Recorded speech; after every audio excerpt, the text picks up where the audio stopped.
Proclamation from the Holy Gospel according to Luke. Glory to you, O Lord. When the days were completed for their purification, according to the law of Moses, Mary and Joseph took Jesus up to Jerusalem to present him to the Lord, just as it is written in the law of the Lord. Every male that opens the womb shall be consecrated to the Lord, and to offer the sacrifice of a pair of turtle doves or two young pigeons, in accordance with the dictate in the law of the Lord. Now there was a man in Jerusalem whose name was Simeon. This man was righteous and devout, awaiting the consolation of Israel, and the Holy Spirit was upon him. It had been revealed to him by the Holy Spirit that he should not see death before he had seen the Christ of the Lord. He came in the Spirit into the temple, and when the parents brought in the child Jesus to perform the custom of the law in regard to him, he took him into his arms and blessed God, saying, "Now, Master, you may let your servant go in peace, according to your word. For my eyes have seen your salvation, which you have prepared in the sight of all the peoples, a light for revelation to the Gentiles, and glory for your people Israel." The child's father and mother were amazed at what was said about him. And Simeon blessed them and said to Mary his mother, "Behold, this child is destined for the fall and rise of many in Israel, and to be a sign that will be contradicted. And you yourself a sword will pierce, so that the thoughts of many hearts may be revealed." There was also a prophetess, Anna, the daughter of Phanuel of the tribe of Asher. She was advanced in years, having lived 7 years with her husband after their marriage, and then as a widow until she was 84. She never left the temple, but worshipped night and day with fasting and prayer. And coming forward at that very time, she gave thanks to God and spoke about the child to all who were awaiting the redemption of Jerusalem. When they had fulfilled all the prescriptions of the law of the Lord, they returned to Galilee, to their own town of Nazareth. The child grew and became strong, filled with wisdom, and the favor of God was upon him. The Gospel of the Lord. Praise to you, Lord Jesus Christ.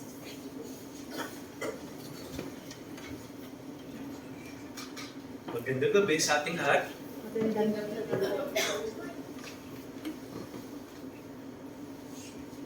First, tayo nagpasalamat sa ating Panginoon Diyos at tayo nagkita-kita, lalong-lalo na ang iba't ibang henerasyon ng mga pamilya po namin na nandito ngayon. From, tawag doon, from batch ng ama, to batch namin nila Tita Menchi, nila Amang Koy, to batch ng mga anak ni Ruby, ni Nena, yung batch ng mga anak-anakan nila, lolo at mga lola na tayo na. This is a very good occasion. And of all the days na tayo nagkita-kita, ngayon pa, February 2, I think this would be, for me, a memorable moment, and I will never forget this. Why? Because it is the presentation of the Lord. 40 days after the birth of Christ, Mary and Joseph brought Jesus to the temple to present Jesus to the Lord. And you will ask, ba't kailangang i-present si Jesus sa templo? Diyos na siya. Diba? Ba't pa kailangan? They are following a law during the time of Moses, that all those male who opened the womb, galing ano, Yung unang lalaking nagbukas ng puwerta. Yun yung Tagalog. Ng puwerta ng ina ay dapat ihandog sa Panginoon. Presentation is very, very important. Bakit? Because in presentation, we also present to God ourselves. Tinuturuan tayo na tayong mga magulang, biniyayaan tayo ng anak galing sa Diyos. At ito ngayon ay hindi atin. Ang ating mga anak ay para pa rin sa Diyos. Galing ano? So, makikita mo, unang-una pa lang, nagiging regalo na yung anak. Hindi atin ang ating mga anak. Hindi ako kay ama at kay ina. Hindi sa'yo si Aya. Lalo na Kevin. Hindi sa'yo. 2 araw pa lang. Hindi sa'yo yun. I think today, dinadala tayo sa napakagandang realization na mula sa Diyos, ihahando sa Diyos. At sana yan yung maging buhay natin. Kaya susundan ko yung ginawa ni Simeon sa ating Ebanghelyo. Si Simeon ay napakatanda na. Siguro mga kasing edad mo ama. Oo. Mga kasing edad ni Simeon si ama. At si Simeon ay nandun sa templo. Nandun lang. Waiting for the Lord. Sabi niya, hihintayin ko ang Panginoon dito sa templo. At ang tagal-tagal niya naghintay. Sobrang tagal niya naghintay. Hanggang tumanda na siya, naghihintay siya, alam niya darating ang Panginoon sa templo. Pero gusto kong bigyan ng diin yung tatlong salita na siguro mas madali nating maalaala itong araw na ito. Move, see, take. Pakiulit. Move, see, take. Yun lang. Yun lang ang aking humili. Move. Simeon was moved by the Spirit. Hindi ka tatagal sa loob ng templo o sa isang mission if you are not moved by the Spirit. There must be a greater grace beyond you that enable you to stay and be moved. Amen. Hindi magtatagal si Nena, si Butch kay Nena, Amen. if there is no Spirit, Amen. moved by the Spirit. Hindi magtatagal si Papa Dex kay Mama Ruby, sigurado ako yan, kung walang Espiritu Santo. Because by our own efforts, we cannot do it. So makikita mo, merong higit pa na grasya na gumagalaw sa atin at naging dahilan natin why we stay, why we love, why we forgive, why we worship. And that is presented by Simeon in the Gospel of today. There is this Spirit that moves us. That's why a good question is, what moves you? Ano nagiging dahilan mo araw-araw? To wake up, to work, sa jail, card, magturo ng ilang years, Ate Annie. Hanggat mag-retire na kayo, nandiyan pa rin kayo ni Ruby. Solid ICM. I hope it's not the ICM that's moving you. But we are moved by the Spirit. Na kahit anong hirap ng mission, kahit sa pamilya, it is the Spirit that is moving us. It is grace. It is grace. Kaya nga sana, yung sinasabi ni Simeon na moved by the Spirit, we should live in it. There is a deeper movement in us beyond ourselves. Second, when Simeon, moved by the Spirit, saw the child, he saw not the child, but he saw the Christ. Galing ano? Hindi lahat nakakakita ng gano'n. O, tingnan niyo ngayon. Ngayon lang tayo nagkita-kita. Noong una kong nakita, itong pangalan ko si Bono.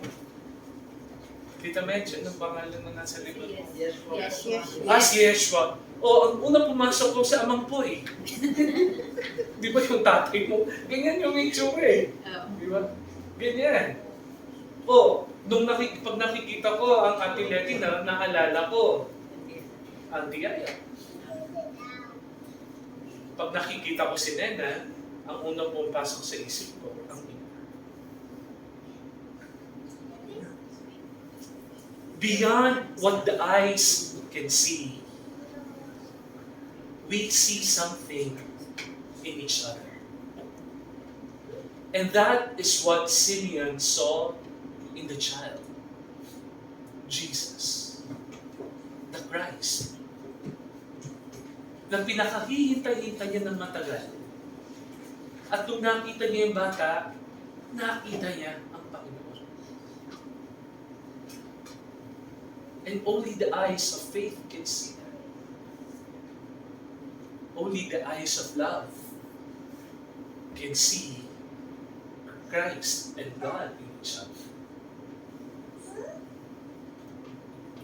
Pag nanggagaling ka sa pag-ibig,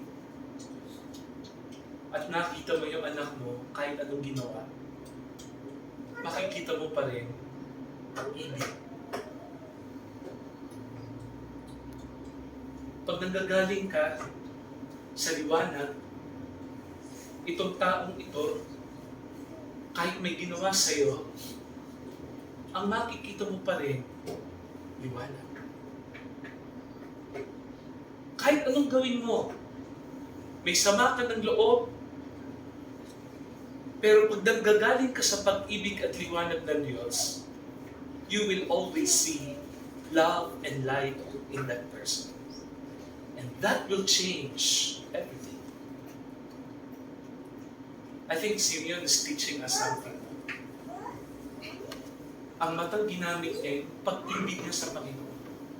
And he was able to see Christ.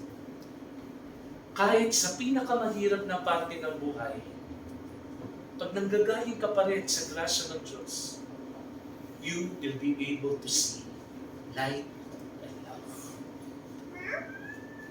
Kahit ang relasyon, you're already, shaking and in crisis, if you stay firm in love and in light, it will always be there. And the difficulties will fade away. And the only light, who is Christ, will remain. Galing ng buhay ni Simeon, no? And the last would be take. Simeon took Jesus into his arms. Galing, ano? Ito yung sinabi ko ito nung kasal ni Aya. Look at Simeon. Si Simeon, yung batang Jesus, kinuha niya sa kanyang bisig. Ulitin ko ulit, ha? Mas madaling yakapin ang isang tao pag bata at maliit. Mahirap nang yakapin ng tao pag feeling niya ang laki-laki niya. Yung my will, ako na to. Pero pag bata, katulad nitong mga ito nag-iingay, okay lang mag-ingay, walang problema. Pero tingnan mo, ang sarap yakapin, ang daling yakapin. Pero bakit pag lumaki na, ang hirap yun ng yakapin. Pag nagkatrabaho na, ang hirap yun ng yakapin. But remain as a child. Remain as a child. Because it is only then, remaining as a child of God, that we allow God to also to embrace us. And we also take each other in our arms. That is our mission. As we take Jesus in our life, we also take other people, especially those who are poor, those who are sick, those who are in need in our arms. Never forget that. Our family, ang ating pamilya, ay hindi lang tayo-tayo ha. Huwag niyo kakalimutan ang mga mahihirap. Huwag niyo kakalimutan ang mga may sakit, ang mga matatanda, ang mga walang kaya. Our family is for that. That's our mission. We take care of each other as a family, but we should also take care of other people in our life. That is our family's mission. Yan ang ginawa ng matatanda sa amin. Yan din ang ginagawa at pinipilit namin gawin araw-araw. Sana kayo ganun din. Lalo na yung mga darating na bata. No? Continue the mission of love. Let us be moved by the Spirit. Let us see Christ. And let us take Jesus. And those are in need in our life. Amen. Gusto niyo po